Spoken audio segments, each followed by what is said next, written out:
I'm going to disclose the facts as they are. I mean, whether they're dead or alive, I'm going to tell the same story because that's my job, is to get to the truth of the matter.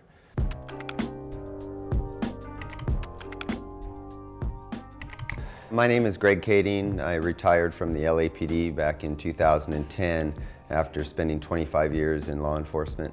In the LAPD, I was assigned to our robbery homicide division, who handled most of the more higher profile type of homicides and robberies in Los Angeles.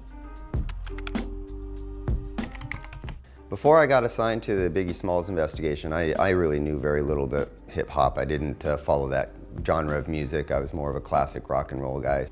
Back in the 1990s, there was a lot of gangster rap, and much of the attention that got was because it was directed at the police. So there was already a kind of a hostility between these two subcultures of law enforcement and gangs. I got involved or assigned to Biggie Smalls' murder in 2006, so that was 9 years after he had been killed. It was considered a cold case because there was a lawsuit being waged against the city of Los Angeles and against the police department, and there was concern of a conspiracy involving LAPD officers. I had the good fortune of having a lot of experience with gangs, a lot of experience in narcotic investigations, and experience in homicides. And those are the three ingredients that we needed to bring together to understand what happened in these murders. Typically in a cold case, when you get a case like Biggie's that's 9 years after the fact, most all of the traditional methods of investigation have been exhausted. So we knew that we were going to have to get people into a position where they were compelled to talk. We knew that we were going to have to corner them and give them options of either going to prison or cooperating and telling us what they knew. The key figures in the murders of Biggie and Tupac are, of course, their labels, headed by Sean Combs, which is Bad Boy, Biggie's label, and Suge Knight, which is Death Row, Tupac's label. If you look at it like a pyramid, and you had Bad Boy Records with Sean Combs and Death Row Records with Suge Knight, and then beneath them was their rappers, Biggie and Tupac, and then beneath them was their entourages or gang associates, which were the Crips and the Bloods. The link between the two cases was this history of violence that had been taking place between members of Bad Boy Records and their Crip entourage, and then the members of Death Row Records and their Blood entourage. So there had been conflicts brewing for almost 2 years, with confrontations and a war of words and just disrespecting, and you go back and piece all of those little elements together, and you can see how it fueled the fire, which led up to the shootings of both Tupac and Biggie. Orlando Anderson is absolutely, positively the murderer of Tupac Shakur. Sean Combs was associated back in New York with a high-level drug dealer named Eric Martin. He was known as Zip. Well, Zip was getting his cocaine and his PCP from a West Coast gang member who was a Crip named Keefe D.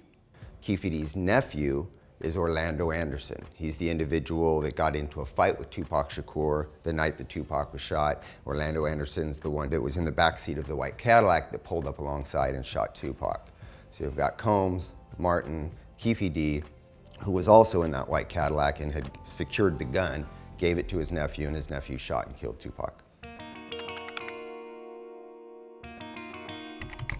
In 1998, Orlando Anderson was trying to collect a drug debt. He was in Compton at a car wash, and he got into a confrontation where guns were pulled out, a shooting, an exchange of gunfire, and Orlando Anderson was killed at that time in 1998. There's a pretty good chance that Orlando Anderson would have been charged had more time been given to put the case together. But him being dead obviously makes him immune from prosecution.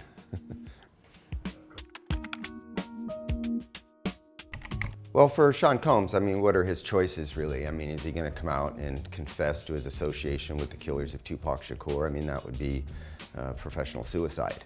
He doesn't have a lot of choice but to try to distance himself from the facts as they are. But you also have to understand Combs' position at the time. And it's very understandable, this sense of fear and dread and desperation that he was facing, because he knew that Suge Knight and Suge Knight's goon squad, his gang member associates, were after Combs.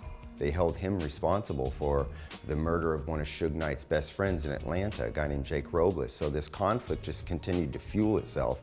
Combs saw that it wasn't going to be resolved peacefully, and he protected himself by affiliating with these Crip gang members. And they took upon themselves to then kill Tupac Shakur. Biggie was killed by an associate of Suge Knight's. He hired a guy named Poochie to track down Biggie at the Peterson Auto Museum in March of 1997 and wait for him outside, and he pulled alongside and shot into the side of the car and killing Biggie. Poochie was a blood gang member from Compton, well known to Suge Knight, well known to those in Suge Knight's circle. Poochie was a known gunman, a known violent gang member, and he was the perfect guy to recruit for that job. We don't know that Poochie acted alone. We know Poochie was involved, but whether or not he had layoff guys or spotters, we don't know. In 2002, he's riding his motorcycle up Central Avenue. A gunman pulls up behind him and shoots him 10 times in the back and kills him. And so now Poochie's dead. So by the time we get the information about Poochie from the co-conspirator, he's no longer chargeable either, much like Orlando Anderson. We have the confession of a co-conspirator that points directly at Poochie.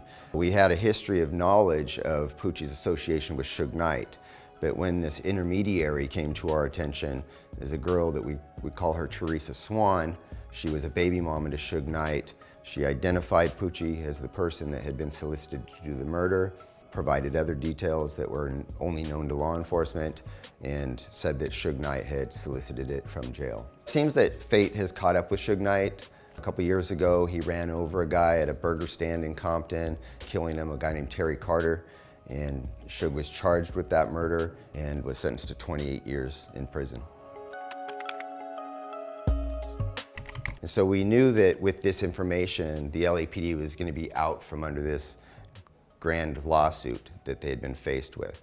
Even though they would never agree that I should go public about an unsolved case technically, they also realized that we're educating the public and it's changing the public's perception of what happened in Biggie's murder, and that namely the LAPD had nothing to do with it.